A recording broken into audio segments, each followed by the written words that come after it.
Ain't nobody but that. Hello à tout le monde, on se retrouve aujourd'hui pour une nouvelle vidéo. Je tenais vraiment à faire cette vidéo parce que ça parle du stress chez les drépanocytaires. Alors je vous avais parlé du stress dans la vidéo précédente et je vous avais dit que ça a un impact considérable sur la drépanocytose. Donc aujourd'hui on va en parler. Alors avant de commencer cette vidéo, je vais vous demander de vous abonner, d'activer les cloches de notification, de liker et de partager parce que vous savez, c'est vous ma force. Alors le stress est vraiment quelque chose qu'il faut stopper chez un drépano. Le drépanocytaire, c'est quelqu'un qui a la fâcheuse tendance de stresser et ce n'est que, bon, je sais pas si c'est que, mais chez le drépanocytaire, le stress entraîne la maladie. Donc, les causes du stress, elles sont nombreuses. Ça dépend. Le drépano, c'est quelqu'un de normal. C'est quelqu'un qui a ses envies, ses besoins, ses restrictions, ses frustrations. Il n'est pas traité différemment dans la société et c'est normal justement pour ne pas stigmatiser les drépanos parce que nous sommes des personnes totalement normales. Et en fait, pour moi, tout le monde a le droit à un moment de sa vie de stresser, d'avoir peur, d'être afraid of quelque chose. La différence chez nous, c'est qu'on ne doit pas stresser parce que la maladie n'est pas loin du stress. Alors, je cite les symptômes qui sont communs à la majorité des drépanocytaires que moi je connais, j'en connais beaucoup, et à mes expériences. Donc, les maux de tête déjà, c'est majoritairement souvent un signe de stress. Les douleurs faciales. Tu vas avoir mal à un endroit de ta face. Il y a des fois les oreilles, le cou là, des fois la bouche même. Des fois les yeux, le nez, les joues, tu n'arrives même pas à contracter, c'est un signe de stress. Tu commences à avoir une sensation d'étouffement. Déjà, tu te sens étouffé.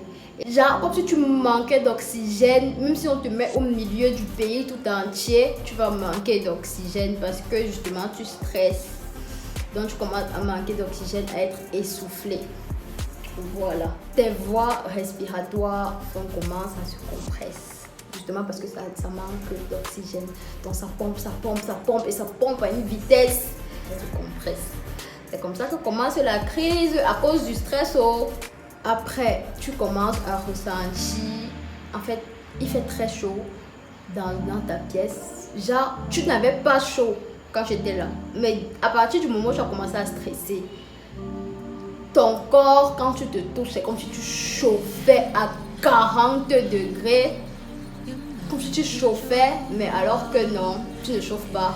Et ce qui te prouve justement que tu ne chauffes pas, c'est que tu te touches, tu chauffes, mais tes pieds ou tes mains sont froids, cold.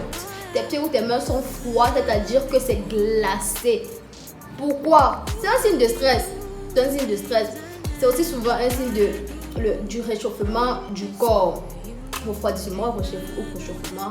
On va parler de ça dans une autre vidéo. Mais la plupart du temps, c'est le stress qui fait ça. Si tu doutais de ça, drépano, parents de drépano, soeurs, frères, tout le monde, même pas drépano, même en général, si tu doutais du fait que c'est ça, c'est le stress.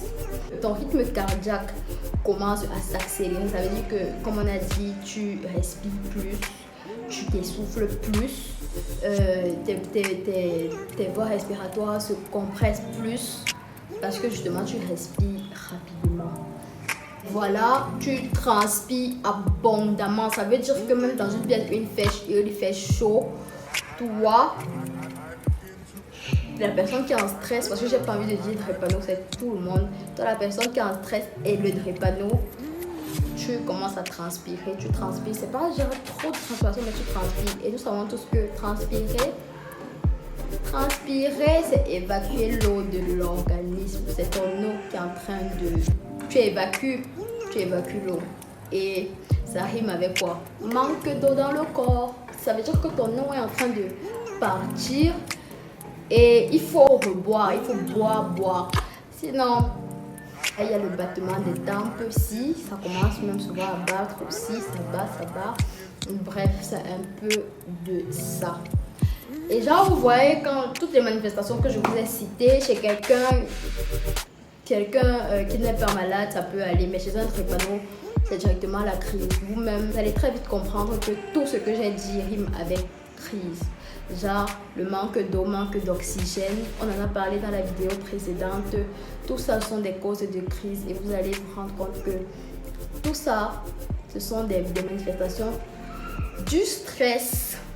C'est pour ça que je voulais vraiment me pencher sur la question. Je voulais vraiment vous montrer que le stress, c'est pas anodin chez les drépanos. C'est vraiment quelque chose qui n'est pas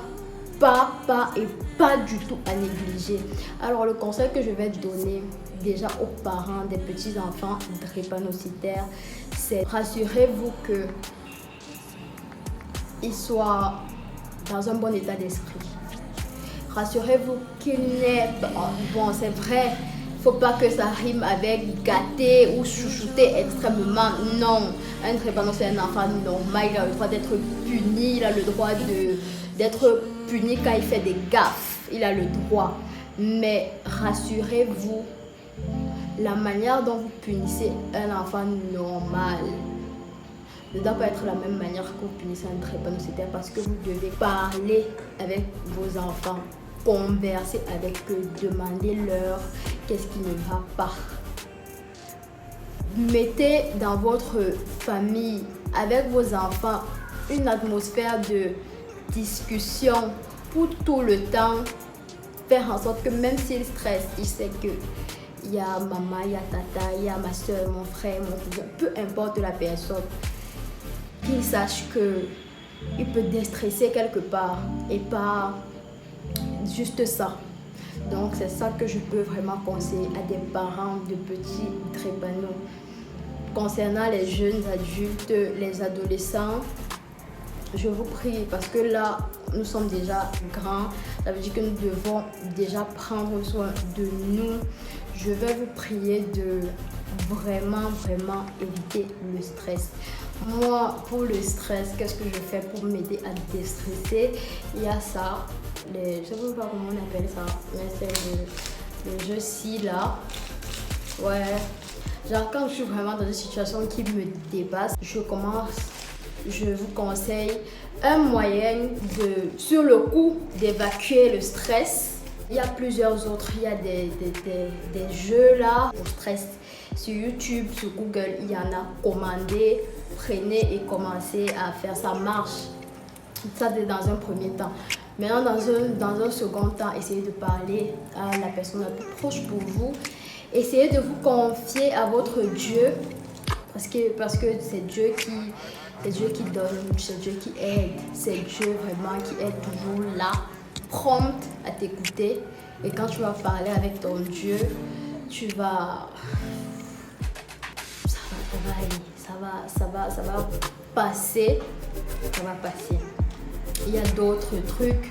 Quand tu sens que tu es en train de stresser, bois beaucoup de l'eau. Si tu sais que ça va pas aller maintenant, évitons de favoriser la crise. Ça veut dire bois beaucoup d'eau, aère-toi, couvre-toi surtout. Dès que tu sens le froid au pied, couvre-toi, vas-y, mets-toi au chaud, tu t'emballes dans ton lit avec de l'air et tout.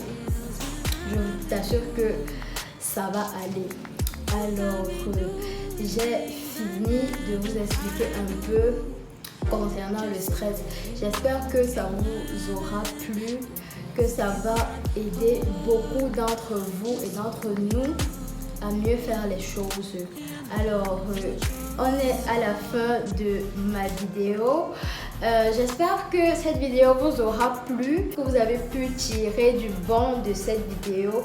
Alors, je vous prie toujours de vous abonner, activer les cloches de notification, aimer et surtout partager, parce que vous savez, nous devons faire quelque chose de bien contre la drépanocytose. Bisous. Alors j'espère que cette vidéo vous aura plu. On se dit à la prochaine pour une nouvelle vidéo. Paix et grâce sur vous. Amen.